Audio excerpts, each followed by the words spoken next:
Bombardeo. Aquí tenemos nuevamente, hacía meses que no hablábamos con él, al vicealmirante Mario Iván Carratú, el doctorado en Ciencias Políticas en la Universidad Central de Venezuela y Injerencia de Defensa en el IESA. Aquí está con nosotros para que nos hable un poco cómo está viendo la situación venezolana, eso por un lado. Y por otro lado, porque se habla mucho de un descontento entre los militares, inclusive hay una cadena de mando que dice que está harta, luego se habla de o unas salidas o cambios lógicos de mando de seis miembros de las Fuerzas Armadas. A ver qué nos dice él de lo que está pasando. Bienvenido, Iván Carratú, ¿cómo estás? Gracias, Napoleón. Buenas tardes. Saludo a la audiencia y un saludo para todos en este momento que transita Venezuela.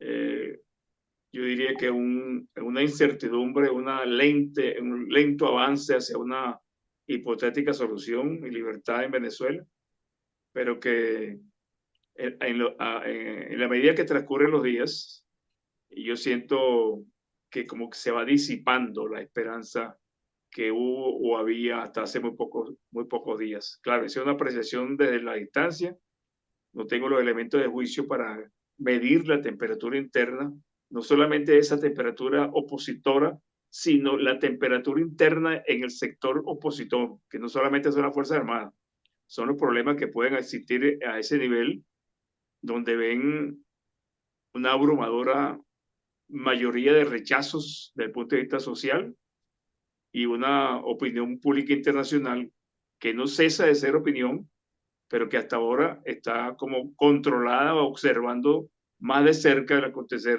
político nacional. Ahora, hay varios países que ya se negaron a reconocer el triunfo de Maduro, que reconocen el triunfo de la oposición de Edmundo González, Urrutia.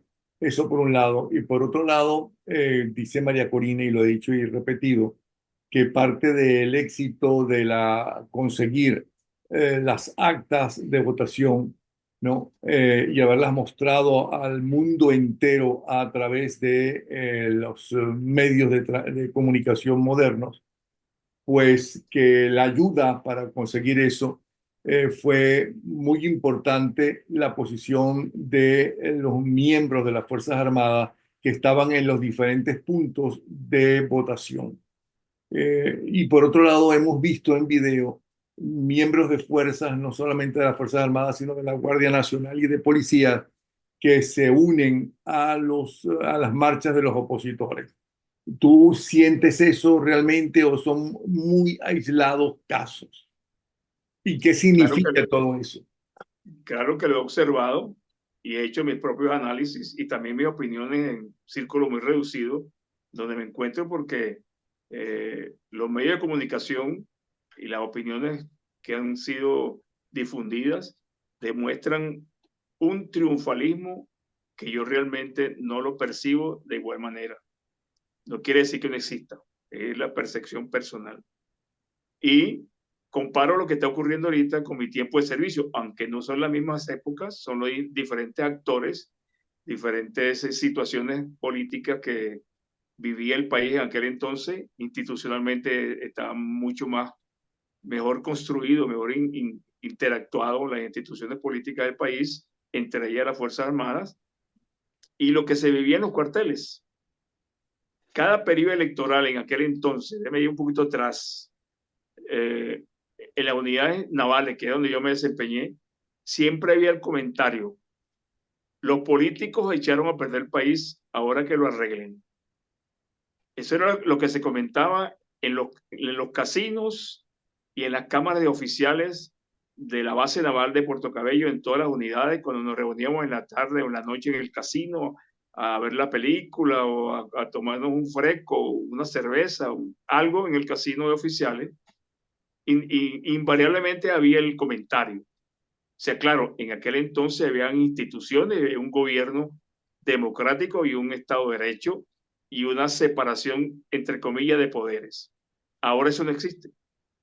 Yo no tengo la menor idea, o sea, no tengo la menor duda, perdón, que hay un malestar creciente en el sector militar, que es la transferencia del malestar del sector civil, clase media, clase media baja, que es la que está sufriendo las inclemencias de la miseria, del hambre, de la opresión, sin trabajo y limitados totalmente por el miedo.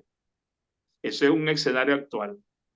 En ese escenario aparecen opciones electorales o la opción electoral. Y yo me pongo en el terreno de los militares, yo me meto en el interior de los cuarteles. ¿Qué están viendo? ¿Qué están observando ellos? Un gobierno opresor que los obliga o los impone, le impone a actuar de una manera sobre la sociedad. Tampoco tengo dudas que hay elementos extraños al país, cubanos, iraníes, guerrilleros, porque el comportamiento que yo observo y el silencio de los comandantes militares de cada región me indica a mí que hay algo extraño. No puede ser, no puedo pensar que están comprometidos exactamente o que aceptan eso, porque es la evidencia clara de lo que está ocurriendo. Pero el silencio de los comandantes militares desde el 11 de abril del 2002, cuando el regional número 5, que le correspondía el control militar del área metropolitana, y asesinaron a personas ahí, que renunciaron los del alto mando militar, no porque no estaban desconociendo la Constitución, sino porque tenían miedo de que fuesen sancionados por los organismos internacionales por los muertos que hubo ese día. De esa parte a este momento que estamos viviendo, hay muy poca diferencia. Solamente que la acción militar represiva y asesina es una combinación de elementos extranjeros. No tengo las pruebas en la mano. Yo hubiese querido que en esta oportunidad o en otras anteriores capturen a algunas de esas personas y las identifiquen públicamente, porque estoy casi seguro que hay personas trabajando de otros países. Pero bueno, eso no lo puedo probar, es mi apreciación personal. ¿Qué otra cosa veo?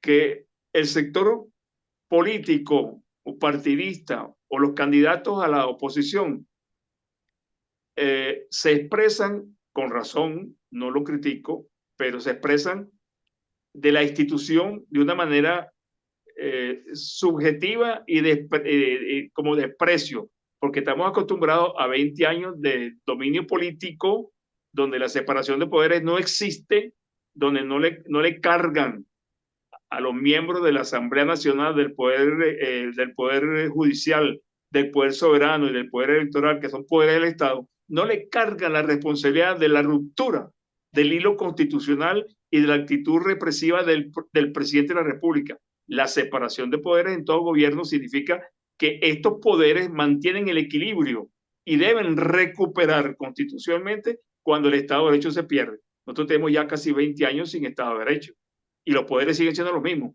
Y nadie ataca a los poderes. Todo vuelca sobre las Fuerzas Armadas.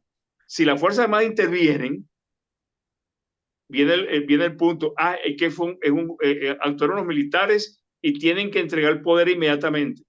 Me acuerdo exactamente el 11 de abril, cuando saliendo yo del Palacio Miraflores, que fui con el doctor Miguel Rodríguez a llevar unos documentos que me encargaron. Creo que tú conocías de esos documentos en aquella oportunidad, pues nos reunimos varias veces en Cumbre Curumo y en Prado del Este para redactar esos documentos en caso de un cambio político inmediato, tener algo ya redactado.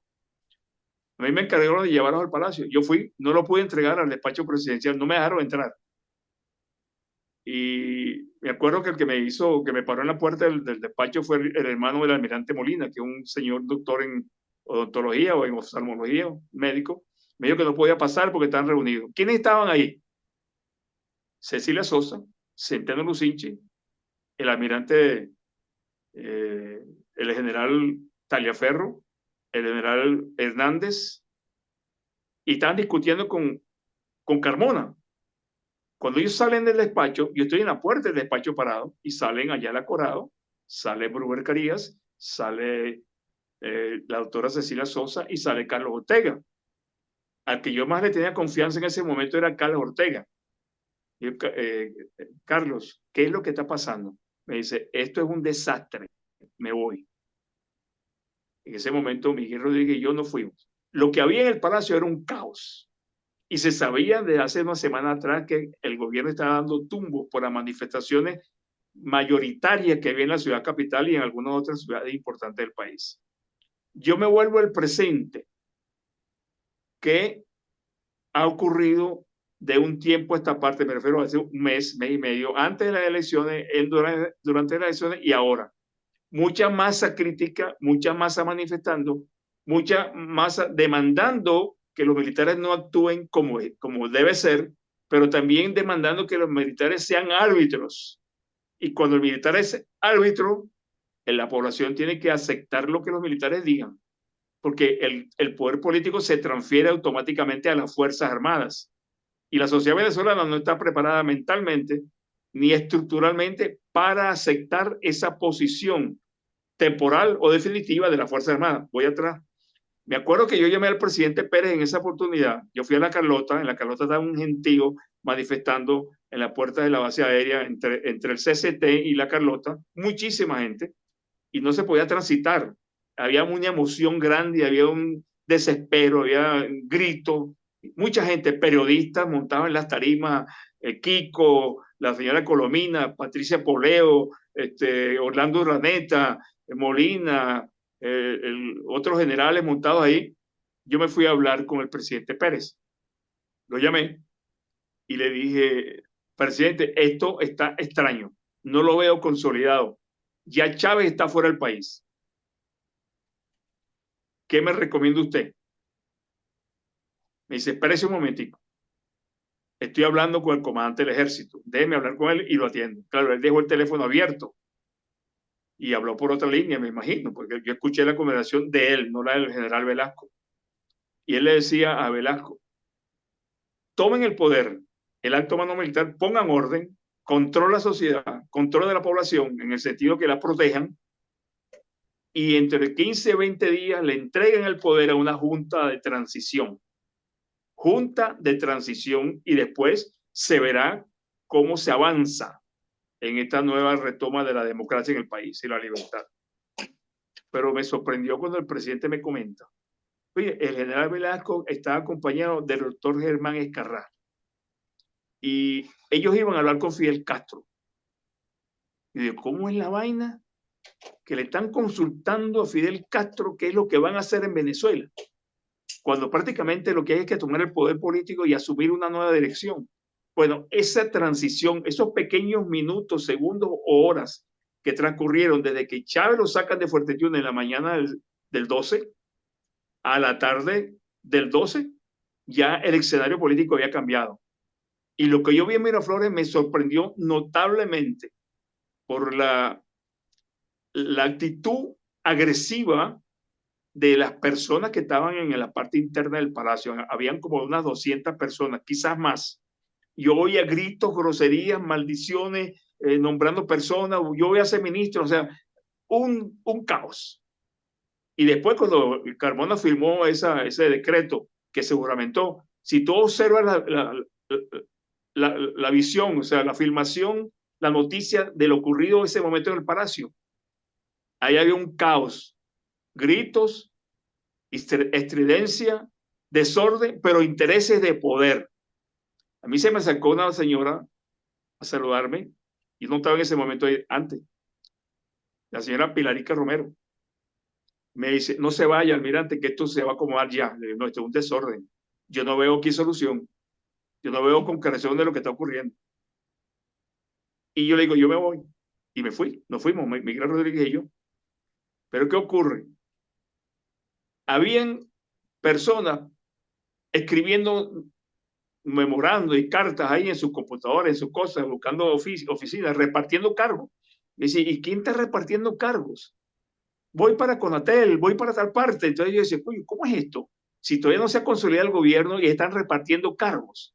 Entonces yo me temo que la sociedad venezolana, este es un pequeño ejemplo que pongo, la sociedad venezolana o la locomotora política de la sociedad, la que lleva la cabeza de la lucha contra el régimen, no está preparada para equilibrar los factores de poder que se hace necesario nombrar en el momento de un cambio.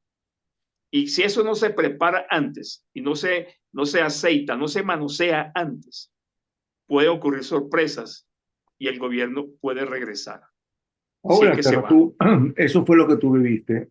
Venezuela ha cambiado en muchas cosas, eh, pero también la oposición, la dirigente de oposición, han visto los fracasos anteriores para acabar con una dictadura muy difícil de acabar porque es una tiranía y no es una tiranía política, sino es un grupo de delincuentes, narcos, explotadores, etcétera.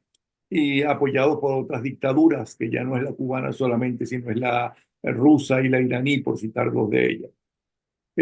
Pero también ha cambiado la dirigencia política o la dirigente política más importante, como es María Corina Machado.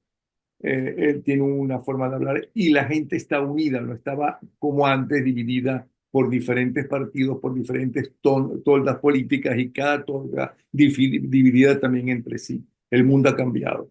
¿Por qué lo estás comparando? No entiendo. El principal, sí, gracias. El principal sensor de lo que ocurre en el país es el ciudadano. La campaña previa a las primarias mostró una candidata o una señora Mendoza, María Corina Machado, perdón, con una posición muy vertical, muy definida de lo que podría ser ella como candidata y lo que fue, pero me refiero en ese periodo previo a lo que ahora conocemos. Cuando gana la primaria, que era de anteojito que le debe ganar, porque el rechazo de la sociedad, censor y contralor de la democracia de Venezuela, es el ciudadano. De eso no se puede equivocar nadie. Y el que se equivoque está fuera de la caja. Hay que pensar fuera de la caja. No es lo tradicional que ha ocurrido en Venezuela. Entonces, cambió el discurso. Cuando ella aparece, y esto es una opinión personal, pero yo me imagino que muchas personas tienen el mismo criterio. Cuando aparece con antiguos personajes de la democracia y de las guerrillas anteriores en el presente, en una tarima montada, aplaudiendo y gritando algarabía, el pueblo observando a esa persona, no a ella, porque a ella le tienen una admiración muy particular y quizás única en Venezuela en estos momentos. Pero cuando tú te rodeas de personas cuestionables, tu misión se hace mucho más complicada. Aún así, el pueblo, el ciudadano, ha respondido masivamente porque es lo que yo llamo el síndrome del náufrago. Cuando el hombre está en el agua, el buque se está hundiendo y no hay buque de salvataje, se agarra de lo que venga, de un perol, de una puerta, de un remo, de un salvavidas, de un muerto flotando. El síndrome del náufrago llevado al campo social es que el venezolano en desesperanza o en apremio se agarra y se aferra a lo que le dé la vida y le prolongue hacia la libertad, en este caso de los venezolanos. Yo no puedo subestimar ese sentimiento popular. ¿Qué ocurre?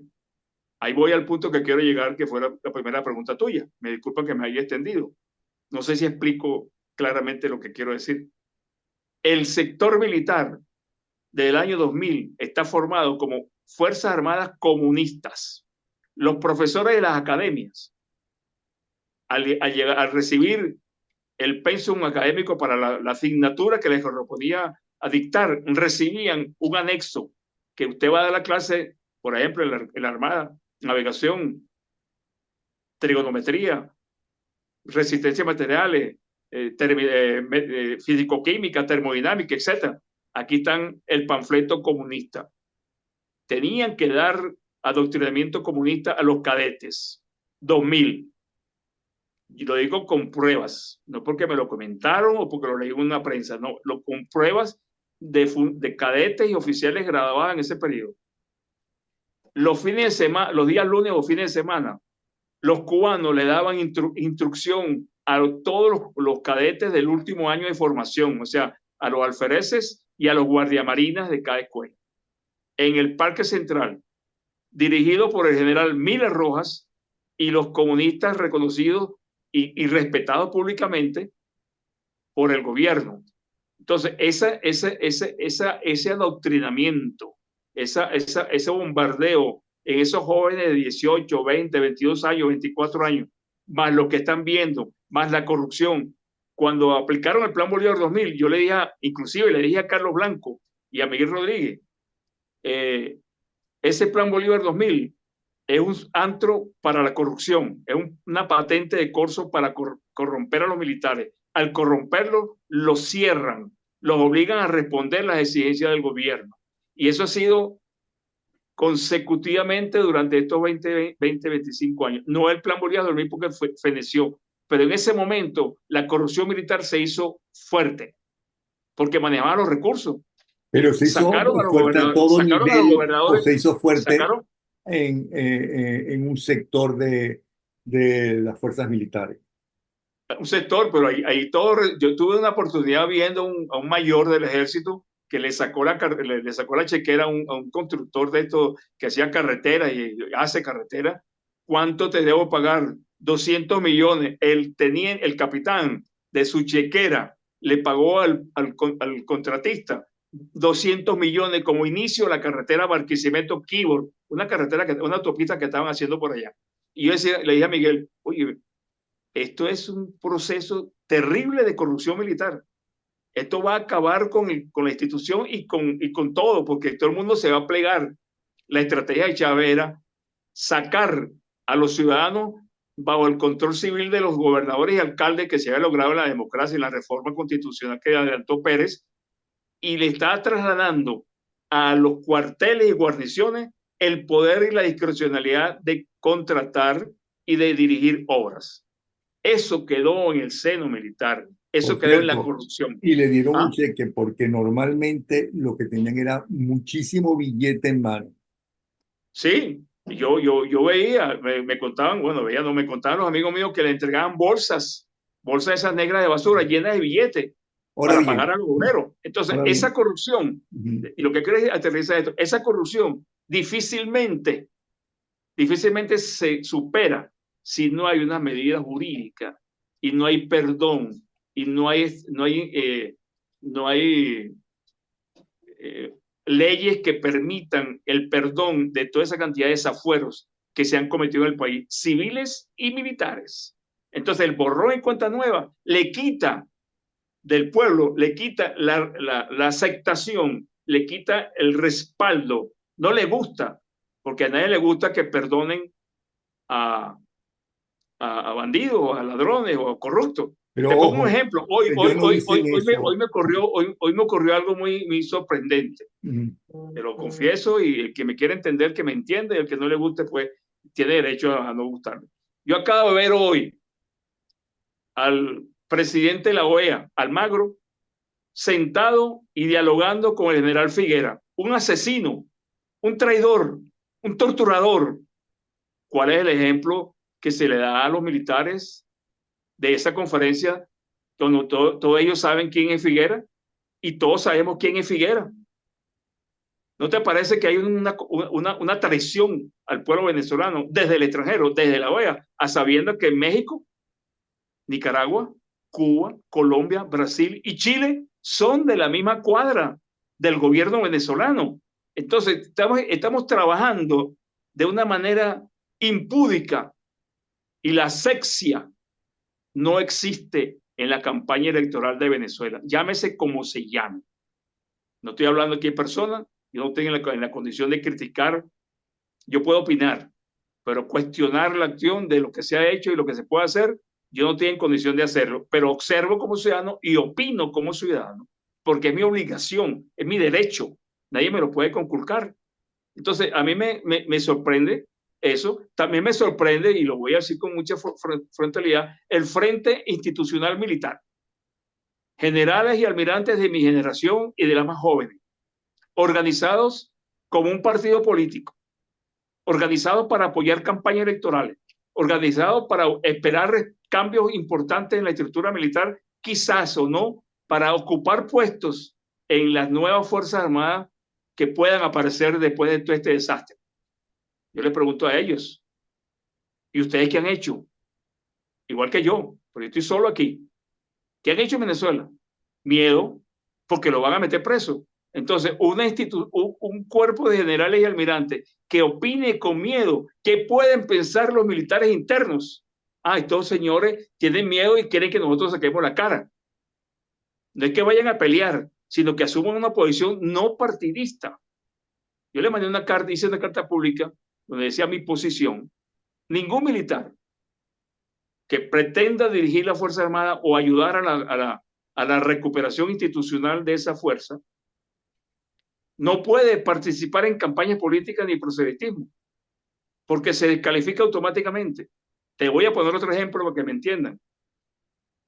Yo durante toda la vida estuve en la flota, 17 años, en casi todas las unidades navales de la flota. En la escuela naval como profesor, en la escuela de guerra como profesor y en la escuela naval como director. Estudié fuera por una beca que me dio la Armada Norteamericana en California. Me dio a mí, no le dio a la Armada y la Armada me asignó a mí la beca para asistir a esa beca. Y cuando yo observo y veo las cosas que están sucediendo en el sector militar, con generales y almirantes que conocen la estructura militar, que saben por lo cual transitamos, que pusieron vidas y familiares asesinados en la guerrilla. ¿Cómo puedo ver yo? Y me disculpas esto, porque la memoria militar no se pierde, la memoria civil sí se pierde, porque nosotros de que somos tenientes o subtenientes o alfereces de navío, nos están repitiendo siempre, analizando el pasado y presente militar venezolano, dónde las Fuerzas Armadas cometieron errores, dónde fueron a la guerrilla, cómo fueron a la guerrilla, por qué fueron a la guerrilla, por qué se combatió, por qué le obedecieron al comandante en jefe de Galeoni y Rómulo de Tancur, por qué Caldera perdonó a los guerrilleros, por qué hubo la pacificación, qué pasó con esos guerrilleros, qué pasó con los militares de entonces, los que combatieron en la guerrilla, por qué los apartaron de los ascensos, por qué no les reconocieron sus méritos. No importa, no el ascenso, pero el reconocimiento del Estado venezolano a esos militares que combatieron las guerrillas, que las derrotaron y después en Venezuela los políticos despiden a Teodoro Pekov y a Pompeyo Márquez como héroes para la democracia. Coño, ¿cuál es el mensaje hacia los militares? ¿Cuál es el mensaje hacia nosotros, lo que tuvimos ahí? Y ahí es donde yo critico al Frente Militar, que por estar cuadrándose y porque estar midiéndose con opciones de poder, desconocen lo que ese militar tiene que recibir y tiene que conocer de lo que ha sido la historia militar y las luchas, apoyando a los civiles, apoyando a los partidos para lograr la democracia. En Venezuela todo el mundo ignora y hasta nos rechazan. Y yo lo he vivido, lo siento. Otro ejemplo,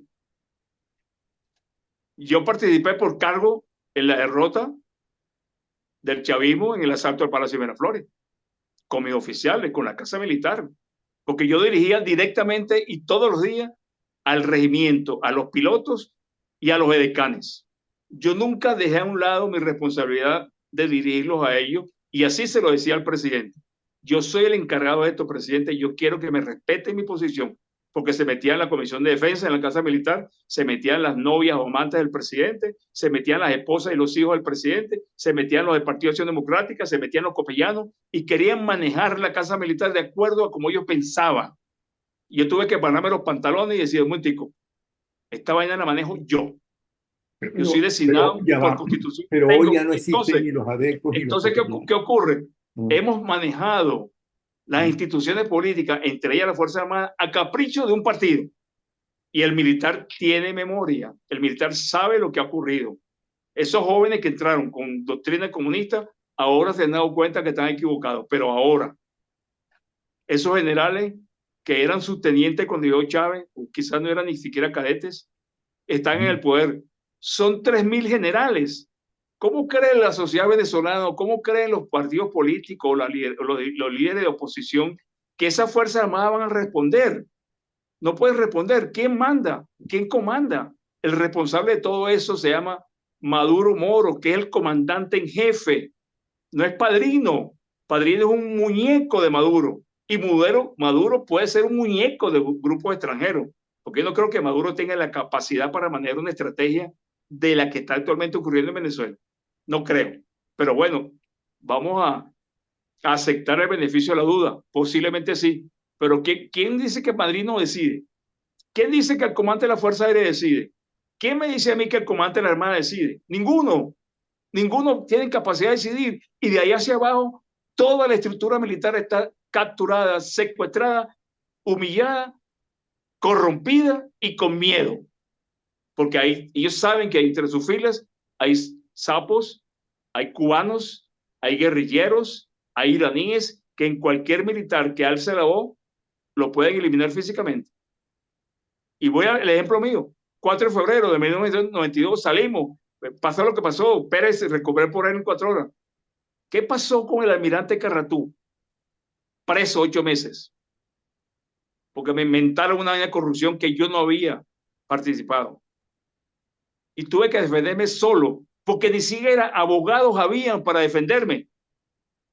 Yo fui al Tribunal de Salvaguardia, hablé con la doctora Cabello de Poleo, hablé inclusive con la doctora Cecilia Sosa y me dijo, Carratú, quédate tranquilo, porque el problema tuyo es político.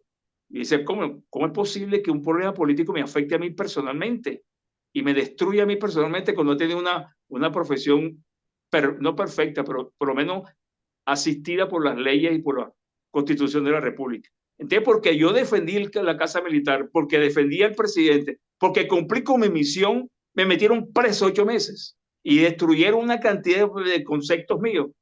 ¿Y quién recupera eso? ¿Cuál es el mensaje que le dieron a los militares entonces? Coño, si Carratú, que está en Miraflores, que actuó solo con su equipo, con la Pero Casa ya Militar, va, pero lo meten preso. vamos al Pero ¿cuál es el presente, mensaje? Lo que quiero decirte es que los militares no van a reaccionar cuando el mensaje es equívoco, cuando no es honesto. ok, pero vamos al presente, insisto, porque nos quedan pocos minutos.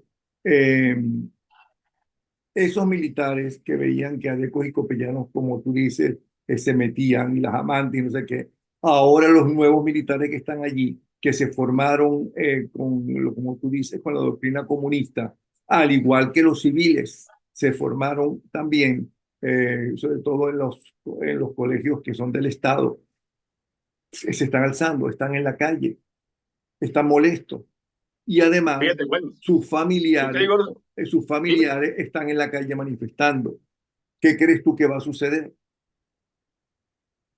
Bueno, déjame decirte 2 cositas antes que entremos a la recta final, que es lo que tú me estás preguntando. Mientras no haya una honestidad y una transparencia en el manejo de los militares, que no se perfilen los intereses políticos o grupales de muchos sectores del país. Ahorita están peleando por la deuda externa. ¿Quién le pone la mano y quién organiza el problema de la deuda externa si acaso, que es lo deseable, se provoque el cambio? ¿Por qué hay tantas personas detrás de la deuda externa? ¿Es el interés del país o el interés de los reales? Entonces, cuando el militar y yo, porque me lo han dicho los militares, me han llamado por teléfono a decirme, no para conspirar, porque saben que un militar que tiene 10 años fuera del país no puede conspirar, ya perdió la conexión militar, ya perdió se pierde una cantidad de conceptos propios de la estructura militar.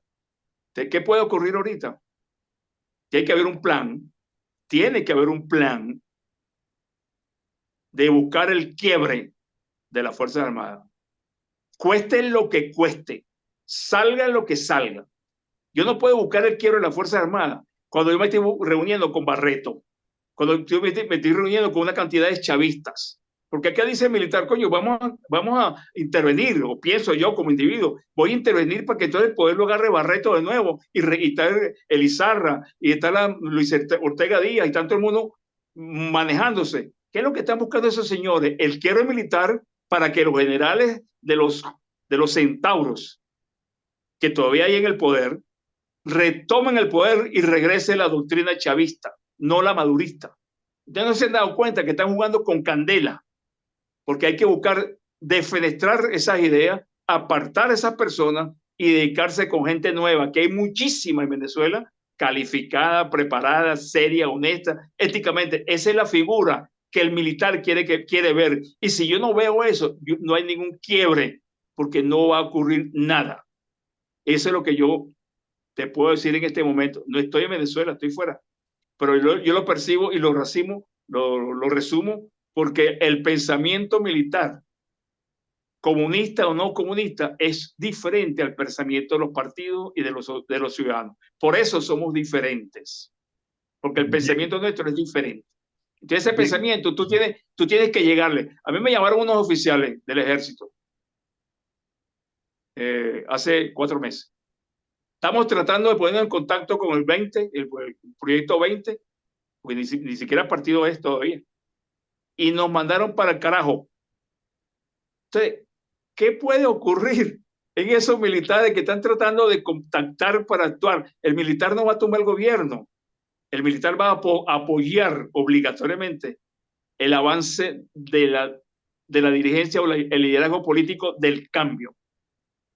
No la dirigencia de los partidos, la dirigencia del cambio, que tiene que cabalgar sobre los ciudadanos y no sobre los partidos. Mientras esa ecuación no se realice, no hay solución militar en Venezuela, a menos que sea la violencia y sea un golpe. ¿Tú crees que Padrino puede ser la continuidad de la Fuerza Armada en un gobierno de transición? No, Bueno, en el año no. 2013, Borges Y me yo dijo creo en que la clínica, debe ser degradado públicamente y llevado a la justicia. cuidado sin más, Sí, bueno, ¿verdad? Yo estuve en Nueva York invitado por gente aquí de Estados Unidos y me explicaron que Chávez se moría en 18 meses, con médicos. Éramos 5 latinos que estábamos ahí, en el Royal Crown de Nueva York. Y yo regresé a Venezuela con esa información a ver a quién se la podía transmitir. Yo no conseguí un dirigente político que me entendiera lo que yo le estaba diciendo, que me habían comunicado a mí, único venezolano sentado en esa reunión. Colombianos, brasileros, bolivianos, ecuatorianos y gente de inteligencia que se mueve en Washington y en Nueva York, inteligencia norteamericana. ONG que trabajan con la inteligencia y seguridad, no es la CIA.